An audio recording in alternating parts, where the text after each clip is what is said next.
Boa noite, graça e paz, meus irmãos. Que Deus abençoe a todos vocês. É um prazer tê-los conosco em mais um encontro, mais um podcast. Olha. Pode graça, graça pode. Tempo de meditarmos na palavra de Deus, tempo de estarmos juntos, reunidos, acolhidos pela palavra, né? Porque esse texto de Marcos tem, de fato, nos abraçado com muita... E é muita alegria poder pensar nesse texto, meditar nesse texto, uma satisfação enorme. Mas antes de falar do texto que nos empolga, boa noite, irmão Wagner, boa noite, irmão Renato. Ronaldinho, você viu? Quase que ele boa noite, Renato. Olhou para um, chamou o outro. Mas boa noite, graças e paz para os irmãos e irmãs. Vamos continuar nossa leitura, né, do Evangelho. Deus tem sido bom, gracioso com a gente, tem soprado seu Espírito sobre nós, em cada um de nós. Reverbera no culto de quinta, né? Que a gente continua falando desse texto e tem sido bênção para nós, para a nossa igreja, para todo mundo que tem nos acompanhado, certo? Certo, Renatinho? Boa noite, meu Renato. Deixa eu olhar para o Fernando e tu chamar o Renato. Vai, Renato. Boa noite, meus irmãos, boa noite, meus amigos, minhas amigas. Um prazer estar aqui com vocês hoje. De verdade, a gente tem sido surpreendido, né? No texto, nas releituras, né? Porque a gente lê e lê de novo e graças a Deus, Deus tem nos abençoado. Espero que hoje seja do mesmo modo, né? Amém. Que Deus possa soprar o Espírito dele sobre nós e sobre você que nos ouve. Glória a Deus, como diria o nosso sábio monge do deserto, né? Do deserto. Glórias. Vamos agradecer a Deus por esse dia? Amém.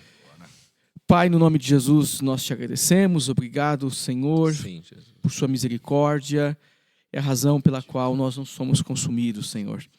Pai, obrigado pela revelação do seu reino por meio de Jesus. Obrigado por sua palavra. Pai, nós somos muito agradecidos, Senhor, pela obra de salvação realizada na cruz. Nós não éramos dignos e aqui estamos desfrutando da sua bondade, Senhor. Muito obrigado, Pai. Que a sua palavra possa aquecer o coração de todos os meus irmãos e irmãs que participarão conosco, que lerão o texto conosco e que de alguma forma, Senhor, possamos, ó Deus, impactar a vida daqueles e daquelas que carecem, que precisam, Senhor, de inspiração, de direcionamento da sua palavra, Pai. Em nome de Jesus, ajuda-nos a ser conosco nesse tempo, em nome de Jesus. Amém. E aí, irmão Renato, irmão Wagner, o que nós falamos? Não, Hoje tá meio distorcido, velho. eu tô pensando no último episódio quem é que estava. Ah, não, era só nós. Nós somos abandonados. Porque o Renato falou assim: eu não vou estar com vocês toda semana porque é demais para mim. Eu não tenho, muita informação, eu não consigo absorver. Eu não tenho condições de caminhar em águas tão rasas como as de vocês. É o contrário, eu não consigo entender às vezes. Os textos, né, anteriores foram tão bons, assim, a reflexão, a leitura, que ele falou assim: se eu for, a gente vai ficar muito tempo, então deixa para vocês. Exatamente. Foi mais ou Se menos for, isso. vai ter que ser 4 episódios. Mas foi muito legal a nossa conversa anterior, o desfecho do capítulo 5, o início aqui do capítulo 6, né? Então, para quem não ouviu ainda, fica aí o conselho de voltar lá. Nós falamos, né, os últimos 2, na verdade, a gente falou do poder de Jesus sobre a morte, sobre a doença, né? Ele cura a mulher do fluxo de sangue e no caminho da casa de Jairo, né? Isso que é interessante. Como nós chamamos ele? Jairão. Jairinho. Jairão.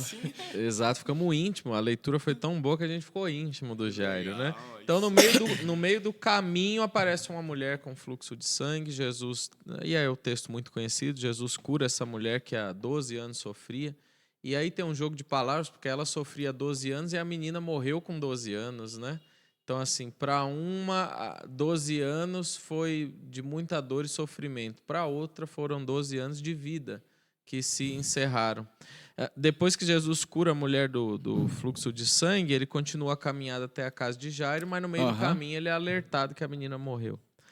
E Jesus fala para ele ficar tranquilo, e diante das pessoas que já estão em luto na casa, ele fala, não, ela não morreu, ela dorme. Eles riem, e aí a gente sabe que Jesus fala aquelas palavras, talita cumi, que é em aramaico, né?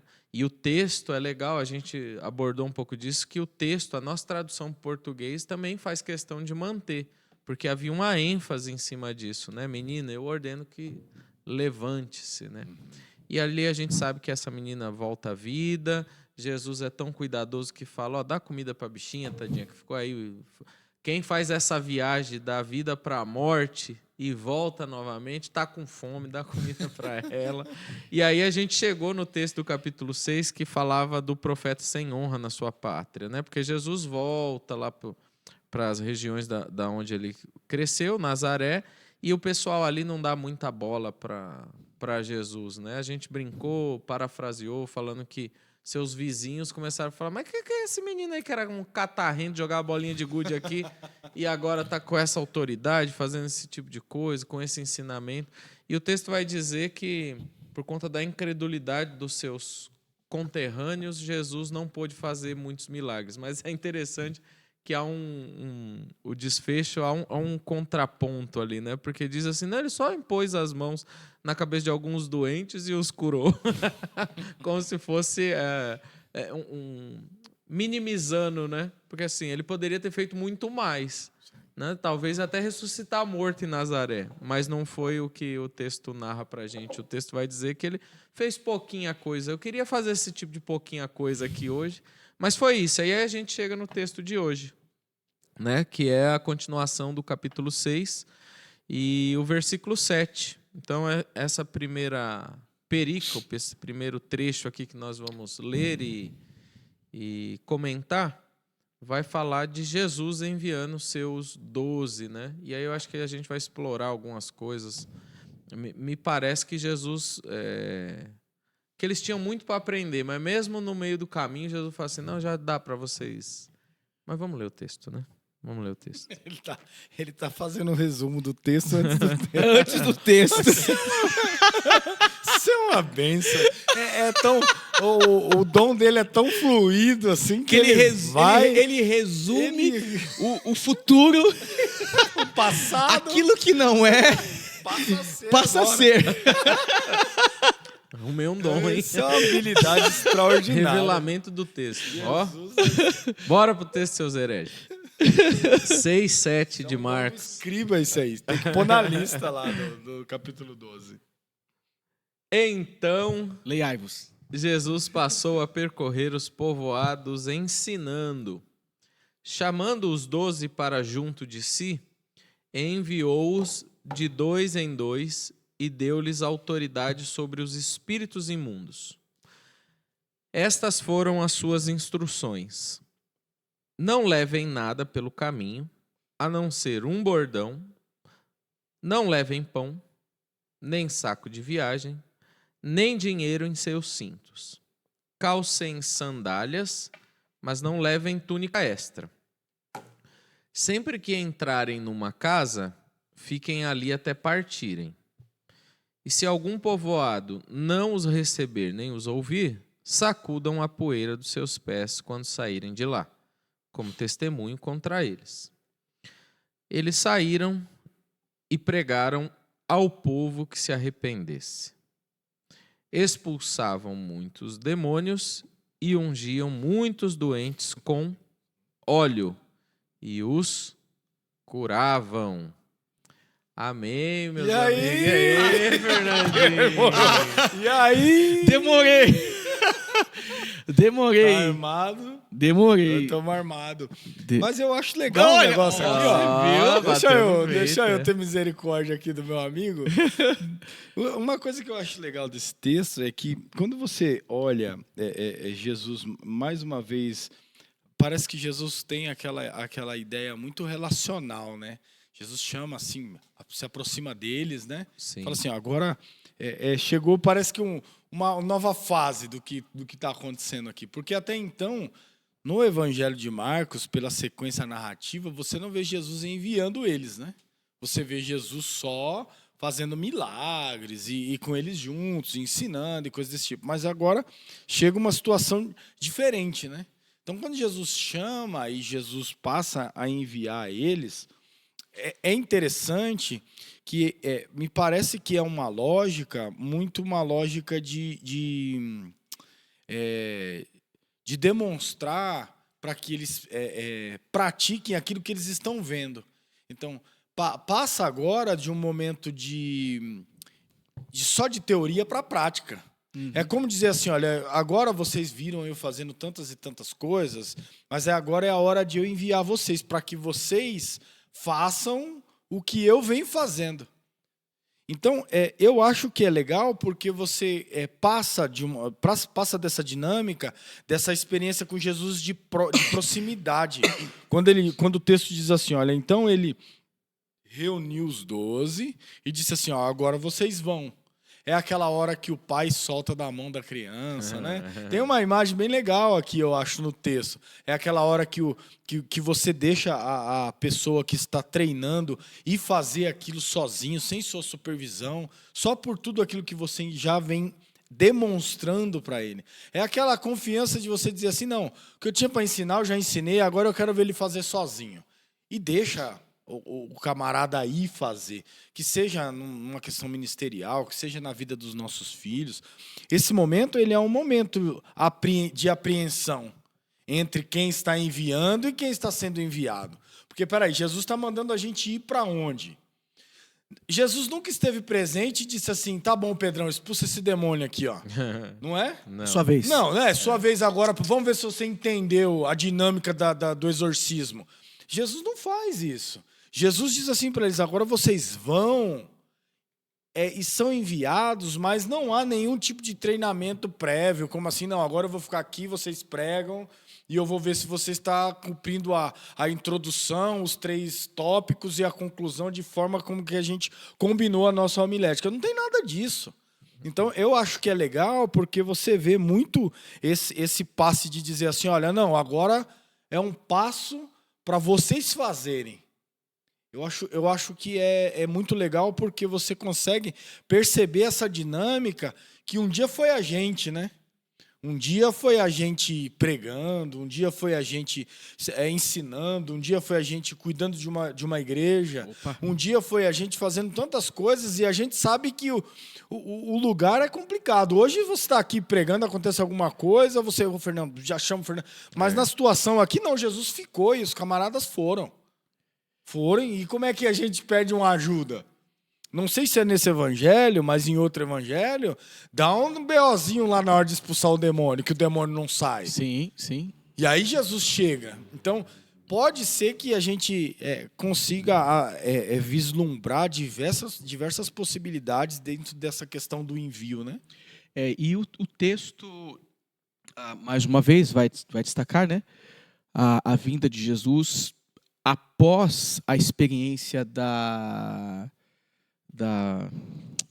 eu estava lendo, meu Deus, que é logo após a experiência das 10 cidades, né?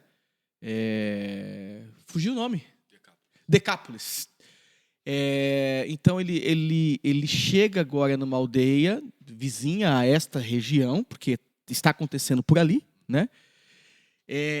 E ele passa, então, a ensinar. E o texto, quando diz, olha, vocês devem agora ir, né? O do Wagner diz, enviando eles, né? O meu, ele tem um detalhezinho que passou a enviá-los. Isso me trouxe uma ideia dessa proposta que vai acontecendo não de maneira, não de uma única vez, sabe? Os 12, pum, pode sair os 12. Não, vem aqui, Pedro e João, vem aqui, fulano e fulano, vem aqui, Ciclano e Bertano, e passa a enviá-los. E quando fala que ele envia os 12 de 2 em 2, né, ele remonta à ideia do testemunho e da importância de ter-se testemunhas, né? Porque é algo bem interessante, né? Se alguma coisa acontecesse, e não só de ordem criminal, mas em todas as esferas sociais, somente a sua palavra não bastava. Tinha que sempre ter uma testemunha para justamente servir, né, para legislar em sua defesa, diante de qualquer que seja a situação. Uhum. Disse, não disse, fez, não fez. Até por essa razão, que não era saudável, por exemplo, uma mulher andar sozinha na rua.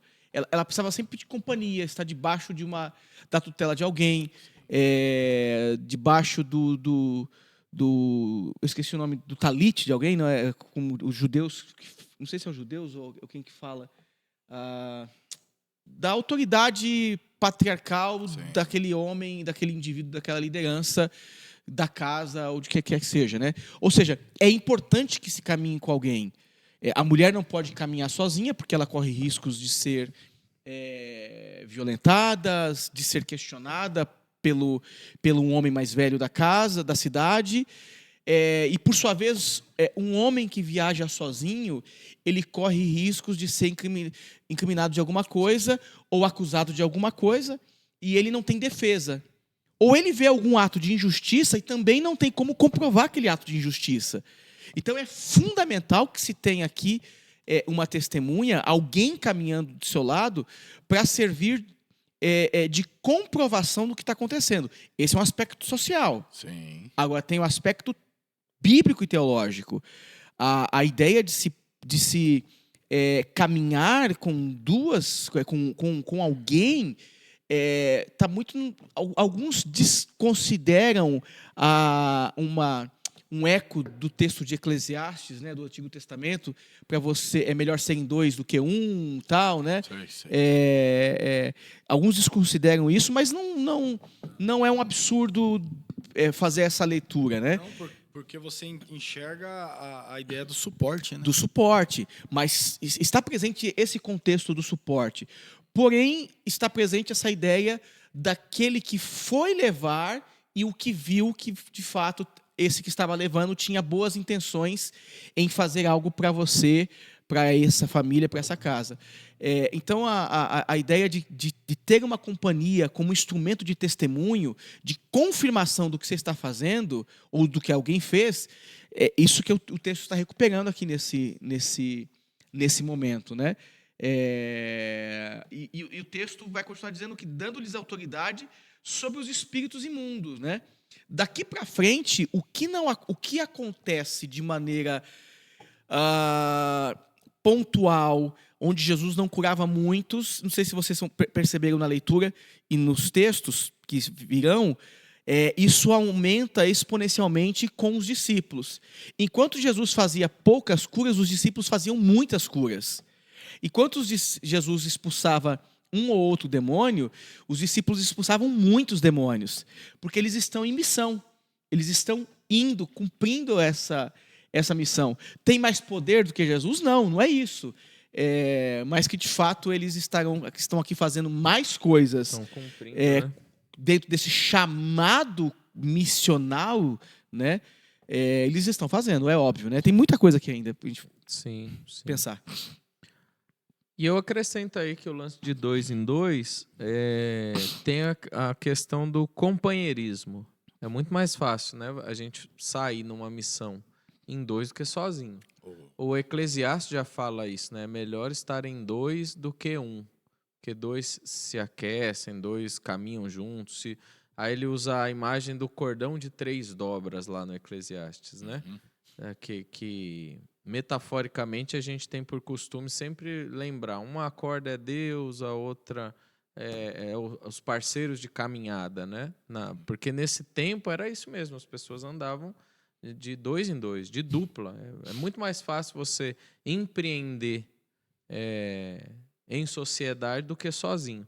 Eu acho que esse era um método mesmo. Acho não, tenho certeza. O texto está aí dizendo. Era um método de Jesus, né? De não enviar sozinho. E depois a gente vai para Atos, a gente vai ver que a galera está sempre em dupla, né? Era Paulo e Barnabé, depois o Barnabé e o Marcos. A gente vai...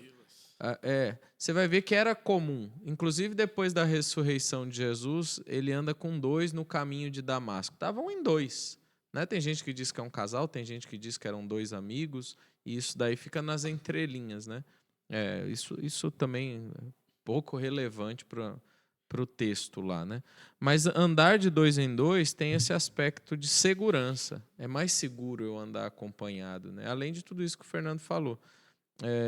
Só um parênteses, né? Que você falou sobre a presença dessa ideia no Novo Testamento da comunhão, né? Mas isto também é uma inversão de valores, né? Porque a comunhão ou a amizade no cristianismo primitivo, na igreja do primeiro século, é uma amizade filosófica, é uma amizade pautada em relações contratuais. A amizade, no contexto greco-romano ou judaico helenizado, ela atende esse aspecto social, que não tem uma relação de íntimo conhecimento, e sim uma relação, como nós diríamos na teologia, patronal, né? Uma relação em que existe alguém maior do que eu, mas aqui no texto não é isso, Mai, não é isso. E, na verdade, nos evangelhos e na revelação que está progredindo, né? Eu ia falar progressiva, né? Mas aqui não é revelação de Deus, né? Mas a história progressiva, né? Que vai acontecendo, ela mostra essa conexão de amizade com os discípulos da igreja, que justamente inverte essa classificação de que eu sou o seu amigo porque eu faço parte de um contrato, de um acordo comercial. Aqui é uma comunhão para se caminhar junto e falar do reino de Deus. Então é o inverso do que se propõe a sociedade. Não é um caminhar para que eu seja seu testemunhador, esteja a seu favor e te proteja. Não, eu estou caminhando porque a gente faz parte do reino de Deus. É o reino de Jesus que chama agora de amigos, né? Isso é legal de pensar também. Claro, porque você começa a ver que eu acho que o que Jesus faz soltando eles no caminho é legal, porque eu não vou mandando em vocês. Vocês vão iguais. Não tem o Pedro que é acima do Bartolomeu. Você tem o Pedro e o Tiago, talvez o João e o André, que vai cada um para um lado. E são 2 iguais, não são 2 Jesus, o Pedro e o João. Então você tem uma relação em que Deus, na hora que chama eles e os envia, ele lança de verdade nessa questão de igualdade. E o que eu acho legal na sequência do texto é quando você entra para esse lance de autoridade, né? Porque Jesus não hierarquiza, né? Jesus dá para eles essa mesma, como é que eu posso dizer? Esse mesmo nível de autoridade. Jesus não diz assim, Pedrão, chega aí, você que é o mais afoito, eu vou te dar mais autoridade porque você vai enfrentar mais capeta. Não, ele diz assim, olha, deu autoridade a eles, né? Enviou eles a expulsar demônios. Isso é legal. O que é interessante é que aqui tem um negocinho que mexe muito com a lógica pentecostal, eu acho. Porque sempre ensinaram a gente a orar para receber poder, muito, né? Então, toda vez que a gente orava, a gente buscava isso. Não, você tem que orar para receber poder, orar para receber... E não existe um momento exato em que Jesus vai te dar poder, né? Existe um momento em que você está se relacionando com Deus e Ele resolve te dar autoridade. Não é aquela coisa que, não, eu estou orando bastante, eu acho que eu estou cheio de autoridade. É a lógica da nossa cabeça, porque a gente trabalha nessa questão de que eu estou te dando e eu estou recebendo. Então, já que eu estou orando muito, eu estou cheio de autoridade. É a minha lógica, que a gente cria isso na nossa mente. Lá vem. Desculpa. Não. Mas desemboca o vaso, Jesus, enche de azeite. Tá na pegada do final Fazia de até o semana. sinalzinho. Liga nessa hora. Pede para Jesus E, agora. aí, e me parece que assim, nem os discípulos pediram nada. Cantamos hoje, dentro do mato ainda. A lógica é diferente, pelo menos o texto, claro que não é um padrão, mas o texto não está dizendo que ninguém pediu nada para Jesus. Jesus simplesmente viu que aquele era um momento para enviá-los e falou assim, olha, já que vocês vão ser enviados, vocês precisam de autoridade. Então, toda uma dinâmica de relação com Jesus vai capacitar eles para ter autoridade e para receber a autoridade de Jesus quando Jesus quiser dar. Não é alguém que diz assim, não, estou andando com Jesus aí, que nem os endemoniados lá, os exorcistas de Atos dos Apóstolos. Eu vou expulsar em nome de Paulo. Não. E Jesus não dá aqui uma chavinha para expulsar. Olha, você chega lá nos endemoniados e fala uma palavra lá, Talita Cumi, que eles vão... Não tem uma palavra mágica, porque para alguns pode ser entendida dessa forma. Sim. Não tem uma palavrinha, fala tal coisa, faça tal coisa. Se tivesse, ia ser uma benção. Revela a nós, né? Revela a nós, Senhor. Mas é interessante que até o lance da autoridade não é só sobre os demônios. Porque se a gente pensar... O texto anterior, Jesus não é bem recebido em todos os lugares. Lá em Gadara, ele não foi bem recebido. Ele fez o que fez e foi expulso da cidade. Na sua própria cidade, ele não é uma pessoa bem recebida. Entre os seus irmãos, chamam ele de louco, né? Exato. Então, essa autoridade que ele outorga aos seus discípulos não é só sobre os espíritos imundos, cara, mas é sobre... as próprias pessoas que iriam pôr em xeque a autoridade deles. Por isso que na sequência vem as instruções. Jesus está nas instruções de não levar 2 túnicas, não levar 2 sandálias, blá, blá, blá. Ixi, isso aí é... que a gente pode reler aqui se for o caso. Não leva saco de dormir, não leva pão para não mofar, né? Esse tipo de coisa. A ideia começa dizendo, né? Ordenou-lhe que não levasse nada. Só que, veja bem, nós estamos falando de pessoas acostumadas a viajar. E quando você sai para uma viagem, você leva uma arma. Carrega algumas coisas. Você carrega uma espada. Por isso que o lance... Eu ia dizer, a autoridade está nisso também. Na autoridade divina. Jesus está dizendo, vai, só vai. Estou dando poder sobre os espíritos imundos, mas sobre as situações corriqueiras da vida também. Eu uma certa ocasião, lendo esse Levar Sem Nada, inclusive até naquele livrinho que você mencionou agora, o comentário Esperança, né? Ele também fala aqui sobre esse nada que está relacionado a armamento.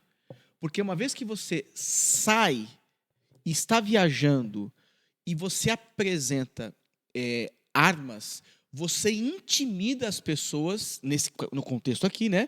Eles iriam intimidar as pessoas com essas armas. Então, Jesus pede que não levassem nada. Não é para se ter confiança. Era comum fazer isso. Não se trata de, eles estão fazendo algo errado. Não, era comum. Eles iam caminhar e estar no deserto ou estar em qualquer outro lugar. Eles precisavam de proteção. Então, não deveria ter nem esse tipo de proteção, para que não houvesse intimidação, tanto no aspecto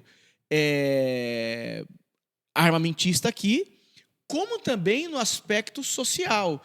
Por que não leva 2 túnicas? Por que leva só uma só? Porque quem tem 2 túnicas tem condições. Quem tem 2 túnicas apresenta uma condição social melhor do que as dos outros. Ele pode trocar de roupa. O viajante sai com a mesma roupa aí, com a mesma pracata, que nem dizia meu avô. Pracata. Nossa, essa... Vocês não sabiam, não? Um tecla SAP. Com a pracatinha lá, tal. Deixa eu falar com quem sabe aqui. Não é isso aí não, Luca? Não é pracata que fala? Pracata lá, ó. Tá vendo? Meu... Isso aí é aramaico, Wagner. Aramaico. Saiu do texto aí bíblico aí, de repente. Não, vai só com uma túnica só. Porque 2 túnicas traz essa conotação. Sandália. Tá vendo? Pracata, sandália, viu? Percata ou precata. Meu voinho falava, minha voinha falava pracata, minha mãe também. E agora eu tô conseguindo falar um pouco mais o R, dá até para entender.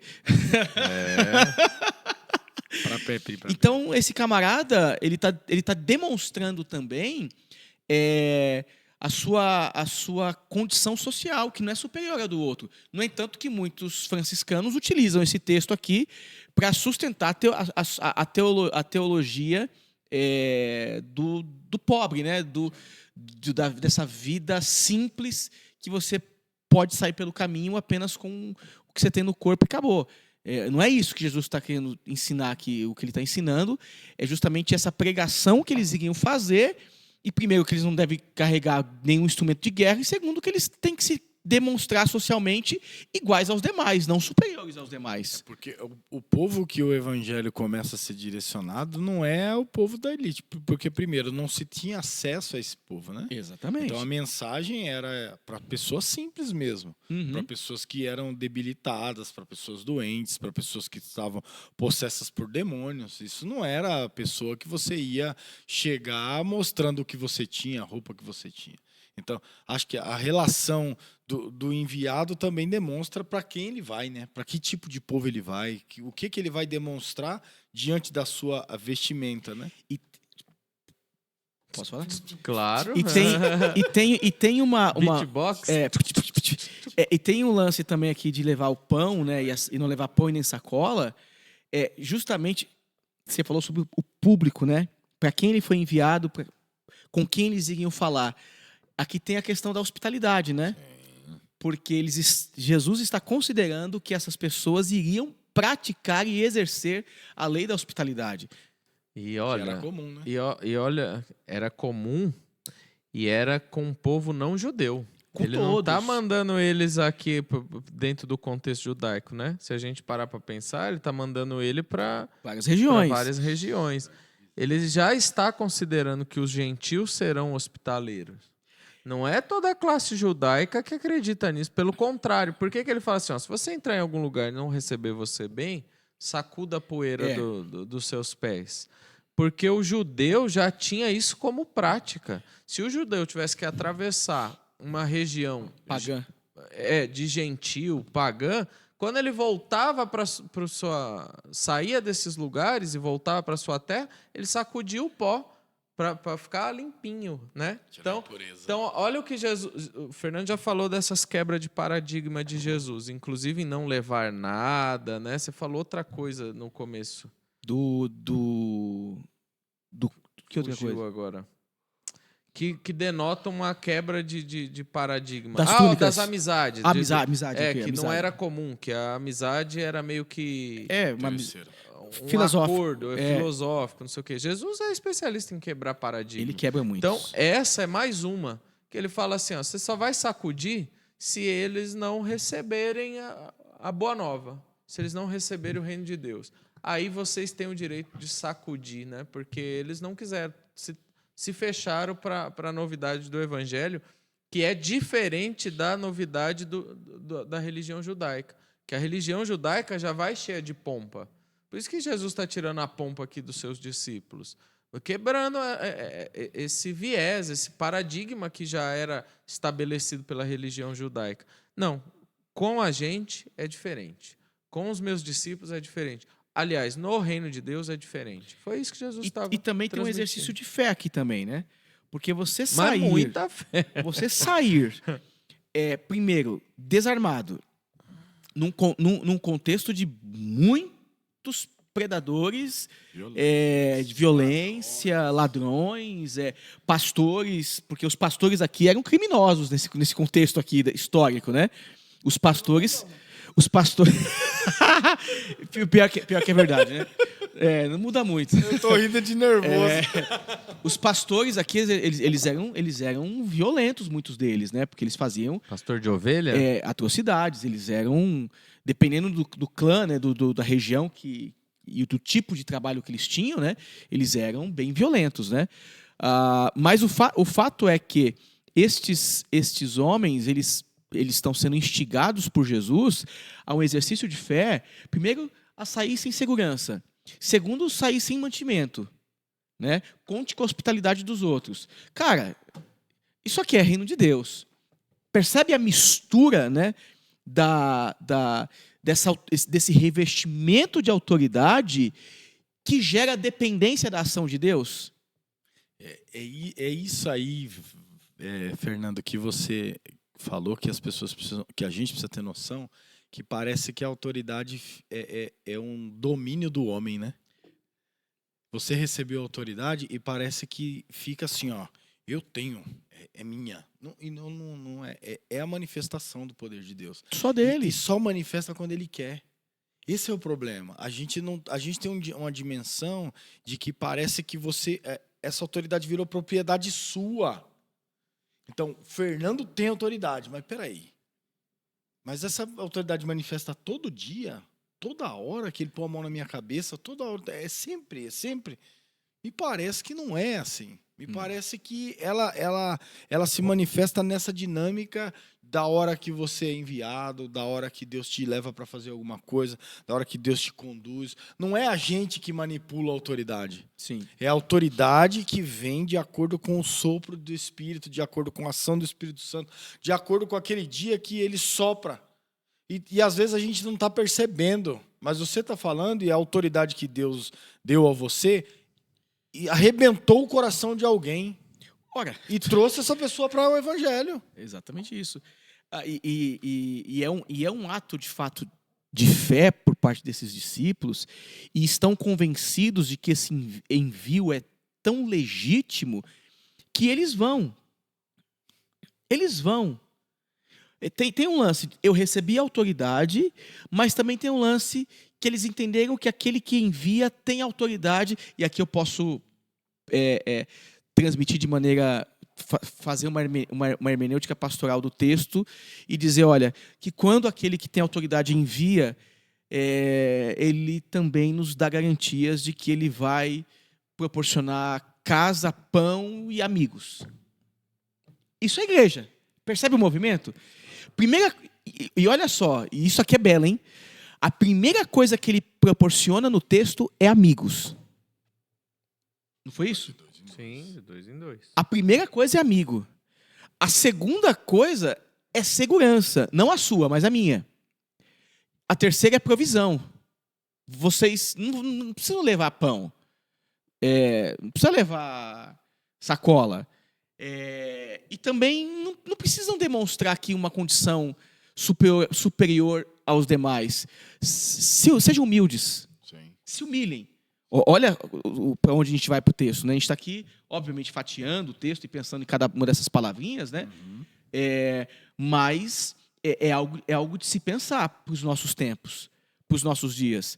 Se o Senhor nos chamou, primeiro a gente tem que ter convicção de que aquele que nos chama tem autoridade também para nos enviar. Sim. O ponto é, eu reconheço essa autoridade? Eu reconheço essa voz ao ponto de seguir e fazer aquilo que Jesus está me pedindo para fazer? Porque o Senhor Jesus continua nos falando, nos pedindo coisas. Sim. Continua querendo que a gente vá. E é interessante que assim, a gente olha em perspectiva, a gente olha daqui para lá e tem toda essa compreensão. E eles não. Isso é mais um ponto positivo para esses discípulos. Mas aí você vai falar, mas eles viram ele curar, levantar a menina morta, aqui, né, a filha de Jairo. Eles estão mais próximos de Jesus, eles viram Jesus, não sei o quê. Pode ser, mas a gente tem tudo isso a nosso favor. E eles não, eles estavam começando, eles eram imaturos ainda. Faltava fé, eles acabaram de tomar bronca de Jesus, entre aspas, dentro do barco. Mas que pouca fé, vocês ainda não têm fé.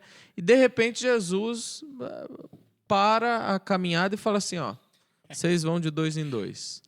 Vai para a escola prática agora. Eu vou dar autoridade para vocês. Mas vamos ver o que vocês vão fazer com essa autoridade. Eu queria ver ou entender como é que foi essa saída desses caras, meu. Como é que foi? Porque o texto agora vai dizer que eles saíram e pregaram ao povo que se arrependesse. Eu acho que eles foram mais na pegada do João Batista do que de Jesus, né? Eu acho que tem a ver com isso, porque o Na próximo, sequência, a né? sequência vem o João Batista, né? Sim. Acho que tem muito a ver com isso. É verdade. E aí eles saíram e a gente vai ver que eles expulsam mesmo o demônio e eles ungem pessoas com óleo e pessoas são curadas. E isso é legal porque entra, e aí, olha só, pessoal, corta pra mim, porque nós temos um especialista em óleo aqui. É ou não é? Eu trabalhei no soia. Nós temos um especialista em óleo, porque o mestrado do nosso amado irmão aqui teve essa conotação do óleo aqui. Faz tempo Já que... nem lembro, né? 2018. Mas você poderia compartilhar conosco as representações do óleo, porque percebe que o óleo entra no texto, em um contexto muito diferente. A presença do óleo aqui, eu tenho quase para mim que ela é deslocada. Porque nós não temos aqui uma presença, uma liturgia sacerdotal acontecendo, nós não temos essa liturgia do templo acontecendo, e nós não temos aqui um movimento profético acontecendo de ungir alguém para alguma coisa. E aí Jesus coloca o narrador, Marcos, né, que está dizendo assim, então eles saíram, pregavam, isso aqui é narrador, né, pregavam ao povo que se arrependesse, conforme o Wagner acabou dizendo aqui, né, pregação do Batistão, né, do João. Do João. E aí aqui eu disse que eles expulsavam, o texto vai enfatizar, muitos demônios e curavam numerosos enfermos. Quando era Jesus, não curava todos e curava alguns, né, dos seus doentes. Aqui os discípulos estão fazendo aqui muita coisa, né? Muitos. Sim. Se você voltar, depois a gente vai pro óleo. Eu quero ouvir isso você falando do óleo. Se eu lembrar, que eu acho que eu já esqueci. Uh-huh. Uma coisa legal aqui que você começa a perceber é que parece que a gente tem duas narrativas anteriores, que é a da mulher do fluxo de sangue, do Jairo, de atos extraordinários e pessoas com muita fé. Sim. Aqui a gente começa a ter ênfase ao contrário. Você já entra no capítulo 6 com as pessoas não tendo fé, não acreditando em Jesus. Quem é Jesus? E aqui no meio desse caminho aqui tem um detalhe. Quando vocês entrar lá e ninguém te ouvir, vocês chacoalham lá a sandália de vocês. Uhum. E me parece que, de fato, essas testemunhas que vai de 2 em 2 também é para isso. Para poder dizer, olha, aquele lugar ali o pessoal não aceitou muita gente não, Jesus. E eu vi lá que o Fernando expulsou um monte de demônio, que o Wagner pregou, mas o povo não quis, não. Parece que há um diálogo em que, na hora que você vai voltar e dar um relato para Jesus, alguém precisa testemunhar o que é que está acontecendo. E é mais extraordinário para mim ainda os discípulos partirem dentro dessa sequência narrativa, porque você está vendo ele sendo rejeitado, Jesus sendo rejeitado, enviando os 12 para dizer assim, olha, vocês também vão ser rejeitados. Exato. Então eu estou dando autoridade para vocês, mas a autoridade que eu estou dando para vocês não é para quebrar tudo e todo mundo se prostrar e dizer vocês são enviados do Filho de Deus.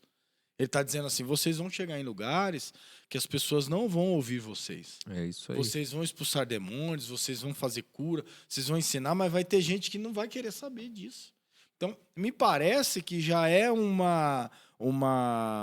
entendimento que a narrativa vai construindo, dizendo que essa pregação, e por mais que tenha muito poder e muita autoridade, não vai ser aceita por todos. Porque fica muito lógico aqui o finalzinho dos versículos anteriores, que ele diz assim, olha, e Jesus ficou admirado com a falta de fé deles. E o anterior está dizendo assim, por causa da incredulidade, Jesus não fez muitos milagres ali. Então você começa a perceber que, de fato, há uma participação da fé das pessoas para que as coisas extraordinárias também aconteçam. Então, se as pessoas não estão aceitando Jesus, não vão posteriormente aceitar os discípulos, a ação poderosa do Espírito Santo, ela vai ser vista pelas pessoas, mas não naquela dimensão que poderia ser. Né? Não vai acontecer. Esses muitos, poderiam ser muitos mais. Esses milagres poderiam ser muitos outros milagres. E não é à toa que a orientação dele é: se não receber, sacode a sandália. Exatamente. Por quê? A autoridade é para isso, para vocês também suportarem o não. Né? Porque é muito simples. A questão de educação hoje, né? Abrir um parênteses. As crianças, adolescentes, elas crescem ouvindo sim, sim, sim, sim, sim, sim. Não sabe ouvir, não. E não sabe ouvir, não. O não é difícil, né? Não, Jesus já ensina a realidade da vida para os discípulos aqui, ó. Vai chegar lugar que eles vão falar não para vocês. E hoje, para falar não, você tem que dar para a criança, né? Você tem que dar um rodeio para não deixar ela triste. E a vida não vai fazer isso com a gente. Não, ela bate forte. A vida não chega assim e fala assim: olha, o irmão pastor, doutor, psicólogo, monge ungido. Eu posso falar não para você, mas olha, entenda uma coisa.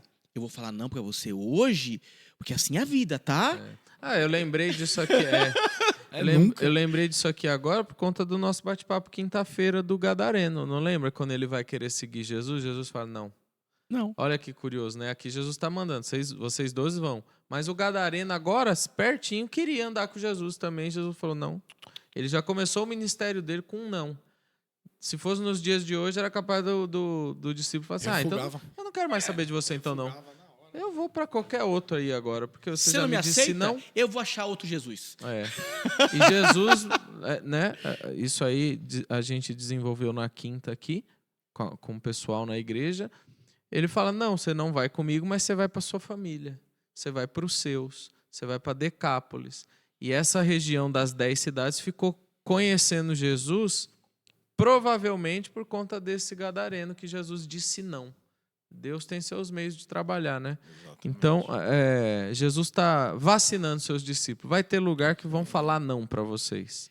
E agora, desculpa, agora o texto continua dizendo então que, e aqui é bem abrupta o surgimento então do óleo, né, Renato e Wagner? Fala do óleo para esse homem, senão ele não vai dormir. Não, eu quero ouvir. Ele não vai dormir hoje. Eu nem me lembro mais do óleo. Porque no texto é curioso. Sim, na verdade parece que ele cai de paraquedas mesmo. Ele cai de paraquedas. Porque não é algo construído. Jesus não mandou eles ungir com óleo.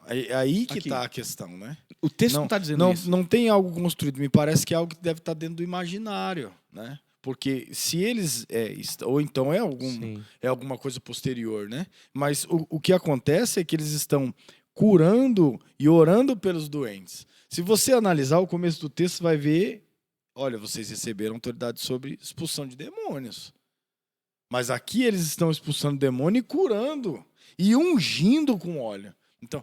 A questão do óleo ela é muito plural, né? Tem diversas questões. Mas do texto, ela cai de verdade de paraquedas e eu acredito ser um hábito comum, que não venha somente do cristianismo primitivo. Ele vem do judaísmo, ele vem de outras religiões que usava ele como esse elemento de poder, né? E medicinal, primeiro né? medicinal, mas também depois que ele vai ganhar essa conotação de poder. Tem um símbolo, né? E tanto que depois lá em Tiago, que aí é o texto que eu estudei mesmo, ele é o óleo que faz a coisa acontecer mesmo. E aqui na contemporânea é a mesma coisa. Eita, levava pro monte e orava pelo óleo 7 dias lá para ver se o óleo fazia alguma coisa. Então, é um elemento que, de fato, tem essa ideia de depois trazer muito poder e poder, principalmente, de cura, né?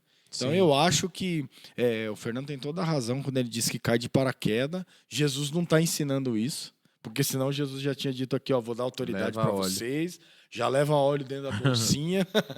Não leva comida não, mas leva óleo. Isso é até estranho, acho que é importante a gente explicar para vocês que estão nos ouvindo, porque pode ser que soe com uma certa prepotência nossa de dizer que Jesus não está ensinando, mas está no texto, está nos evangelhos, então Jesus autorizou isso. A gente tem que compreender o seguinte, nós estamos lendo um texto, alguém está narrando esse texto. Então a pessoa narrou primeiro as instruções de Jesus e depois ela começou a narrar o que os discípulos fizeram, que foi, na verdade, né? Eles pregavam ao povo, então saindo. Ou seja, é alguém que está recontando o acontecimento. Se nós considerarmos que Marcos aqui estava nesse episódio, o narrador aqui, lembra da introdução? Não estava não. Pode falar no microfone, pessoal. Não estava não. O Marcos estava aqui nesse Não episódio. estava, não. Ele está aqui registrando memórias. Memórias de Pedro, memórias de outras fontes e daí por diante. Então, se ele está registrando memórias, em algum momento ele diz, olha, eles saíram, começaram a pregar, começaram a curar, começaram a expulsar demônio. E também eles começaram a ungir com óleo. Não está dizendo que curou, né? E começou a ungir com óleo. O seu texto está dizendo que curou? Os demônios e curaram muitos doentes, ungindo-os com óleo. E ungindo-os com óleos, depois de curar. Né? Então, o texto está aqui atendendo uma prática desse contexto. E é legal porque você também consegue entender que essa narrativa ela pode ser construída ao passar do tempo. Exato. Porque pode ser que algumas partes dela seja algo muito detalhado do início do que Jesus falou, mas pode ser que a igreja construiu ao longo do primeiro século, até ser registrado no comecinho do segundo evangelho, esses outros hábitos. Exato. E introduziu a unção com óleo. Então, exatamente. Não que o texto foi fechado assim. Ele pode ser, mas agora a gente unge com óleo também. Então, olha, os discípulos também ungiram com óleo. Exatamente. Nós ungimos por quê? Porque alguém disse que viu os discípulos ungindo também. Então, cabe dentro da experiência, né? Muito maluco, Cabe né? dentro da experiência Nos cristã. nossos dias, unge com óleo até para consagrar. Exatamente.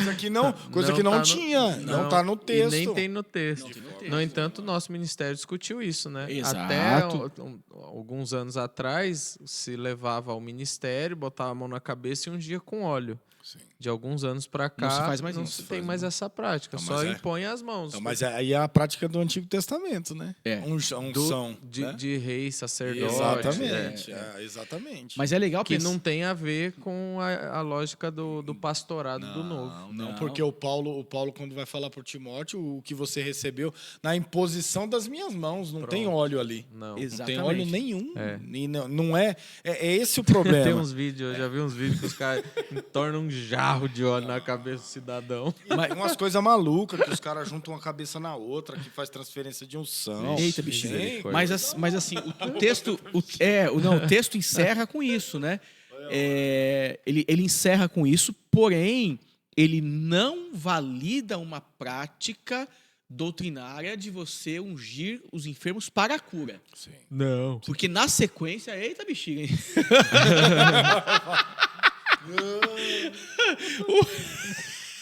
Fernando não perdoa uma também. Né? Tá com a água nele, velho. Vai, tá com a água nele. Não, gente, se você que está assistindo aqui hoje, eu gostaria que você fizesse uma coisa por mim. Nós vamos acabar em instantes, mas, por favor, coloca assim no chat.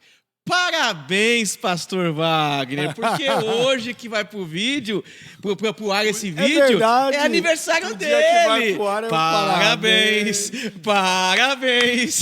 Hoje é seu dia. Esse Fernando não vale nada. Tá engraçadão hoje. Eu não fiz gracinha no início. Não, obrigado. Eu estava sério, não estava, Lucas? No início eu fui bem certinho, né? Até estranhei. Se teve o aval do Lucas, tá Eu estava perdoado. sério. E agora eu estou aqui parabenizando, Muito como bem. nós estamos nesse tempo escatológico Do amanhã. do amanhã. Do amanhã. Então, receba os nossos parabéns, meu amigo abençoe. Wagner. Amém. Deixamos pro final da nossa transmissão, que tal. maravilha. Depois de ungir com óleo aqui, Põe as mãos. Recebe a unção poderosa aí. que Deus o abençoe nessa sua nova jornada de Amém. 40 anos de idade agora, viu? Você que Completo. Nem parece que Graças tem a só Deus. isso, né? Você que deu seu nome, né? Escolheu. Muito bem. Obrigado. Esquisito, né? Falar de obrigada. Conclua. Mas assim, o texto, então, voltando para os O demônios. ungidão, né? Tá falando do Falando ungido, do ungidão, né? Tamo no texto, tá Eu já vou tranquilo. bocejar aqui de novo pra você voltar onde você... Mas o texto, então, ele não está criando uma prática na boca de Jesus. Jesus não está, então, aqui autorizando ou dizendo, olha, vocês façam assim, assim, assado. O texto está somente narrando o acontecimento. E eles, depois de curarem numerosos enfermos, ungindo-os com óleo, né? Ungia-os com óleo, né? Então expulsavam muitos demônios e curavam enfermos e ungindo-os com óleo também. Mesmo que o texto não autoriza mostra essa uma prática. unção, você percebe que está sempre entrelaçado a ação da expulsão, a expulsão com algum tipo de doença e a maioria das vezes ao bendito do óleo. Então, você tem essa sequência, às vezes invertida, de trás para frente, de frente para trás, mas elas estão sempre misturadas. Sempre. Quando o camarada tem a lógica da oração mais poderosa, né, vamos assim dizer, ele expulsa um demônio. E aí depois ele faz uma cura. E aí ele usa o óleo para expulsar um demônio, para fazer uma cura. Então, essa prática é uma prática comum. Não só no judaísmo, no cristianismo primitivo, em qualquer outro tipo de lugar. Mas você consegue perceber essa mistura, né? Não, bateu um som Olhando o Lucas dormindo lá, o Fernando. Sabe o que eu me lembrei agora? Tá falando de óleo, né? E desce óleo sobre a barba. Não, né? Ali, ó, pensando no Lucas, só tem a barba mesmo. Eu acho que chegou a hora de encerrarmos esse já episódio. Acabou o conteúdo do óleo. Já Acabou. Vamos se preparar pro Herodes. Que Deus abençoe vocês. Mas fica aqui os meus parabéns para o nosso pastor Wagner. Muitos anos de vida. Você que está assistindo amém, aí, ó. amém. Você que está acompanhando a gente já nos seus Parabéns. quase 50 minutos de live aqui, de podcast. Olha, poxa, faz o seguinte, põe ali nos comentários. Faz um recorte Parabéns, desse nosso pastor parabéns e posta no Instagram.